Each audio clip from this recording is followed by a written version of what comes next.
New tonight, a man caught on camera throwing a rock at a driver's windshield. Portland police say it happened a couple of weeks ago in southeast Portland near 49th and Hawthorne. Now they want to know if there are other victims out there. Good evening. Thanks for joining us for KATU News at 11 o'clock. I'm Deborah Knapp. KATU's Catherine Kissel joins us live. And Catherine, that must have been very scary for the driver. Yes, Deb, we talked with him tonight, and he said while it didn't shatter his windshield, it came dangerously close. I was pretty much in the path of the rock. Steve Magnuson says he was driving home from the grocery store in southeast Portland a couple of weeks ago when a man on a bicycle came riding toward him holding a rock. Really wound up and threw it in there, you know. He threw the pitch real hard. Luckily, it didn't shatter his windshield, but it was enough to scare him. I was definitely worried about my safety. Steve tells us at first he was going to find the suspect himself, but then reconsidered. I thought, this person knows my face, they might know my car. That fear hasn't bore out. Portland police say they did investigate the case and found the suspect and gave him a criminal citation. Steve says he grew up in Portland and he's never seen it like this. There's always been folks struggling, especially around the city center. You know, there's always been folks that'll give you a hard time if you have sort of a conformist or different class appearance. And it just pumped up to the extreme. In the end, Steve says he doesn't have ill will toward the suspect. He just wishes society could do more for those struggling. Yeah, show solidarity and support whenever you can. Try to understand people's choices. Try to, have a lot of compassion. I mean, it's pretty obvious when you look at the numbers just how wide these gaps are. And they say they're aware of them, of course. And, parents and experts are saying, unfortunately, this is nothing new. As I've said before, these academic disparities are unacceptable, and they are at direct odds with our belief here in PPS that all students can learn. That's Dr. Renard Adams, Chief of Research, Assessment, and Accountability for Portland Public Schools. At a press conference Thursday, he talked about the disparities along racial lines in Portland students' academic performance. Here's what the state testing data shows. 67% of white students in PPS tested proficient in English language arts.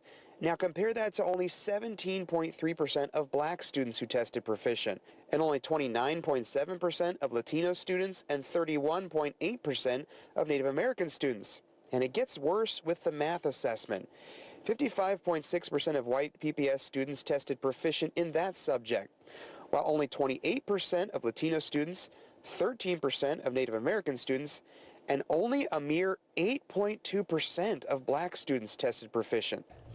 PPS leaders say they're aware these gaps exist and are working to address them. We asked for an interview with leaders about this, but we were told they were unavailable today. But at Thursday's press conference, Deputy Superintendent Dr. Cheryl Proctor talked about some of the ways they're doing this. We are embedded and are building into the learning experience for our black students and our Native students specifically, learning acceleration specialists and coaches that will work directly with students in identifying specifically their gap areas and as far as in their skills, and then bridging those gap areas using a differentiated approach and supporting their learning along the way throughout the year.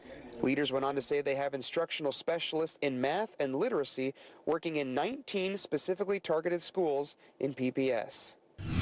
Well, we looked at 7 different school districts in the Portland and Salem metro area, and pretty much all of them saw a drop in the levels of students who are proficient in reading, math, and science, those state assessments for their grade level. But Reynolds School District in particular had the lowest levels of proficiency among students, and they saw some of the biggest drops in proficiency from before the pandemic.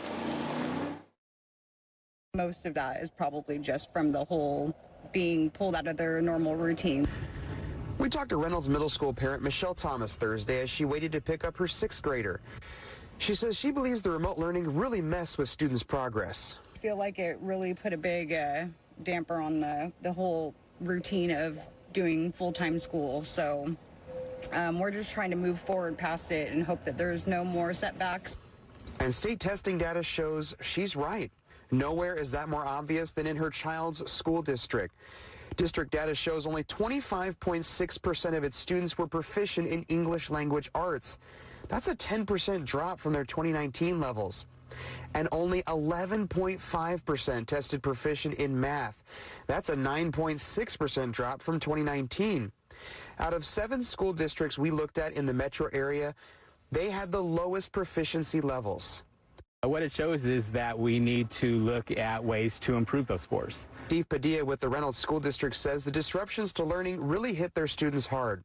It disproportionately impacts minority communities and population, and we have a large, minority community within the school district. We asked what they're planning to do to make up these learning losses.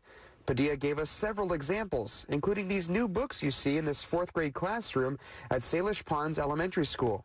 We're implementing new curriculum throughout the district starting this year.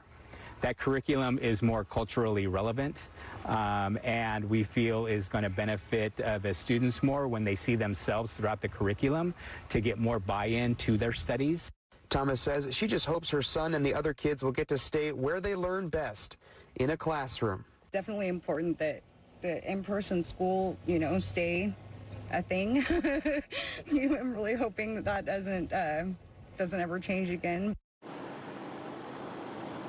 Now, we reached out to the Oregon Department of Education, for an interview with the state's director of education, Colt Gill. We asked several times for an interview, but they told us he was too busy to do that. And we asked how they're going to get money to the districts who really need it, like Reynolds. And they told us in a statement in part, quote, "Thanks to the Student Success Act, districts have plans in place to address the achievement gaps they see in their community.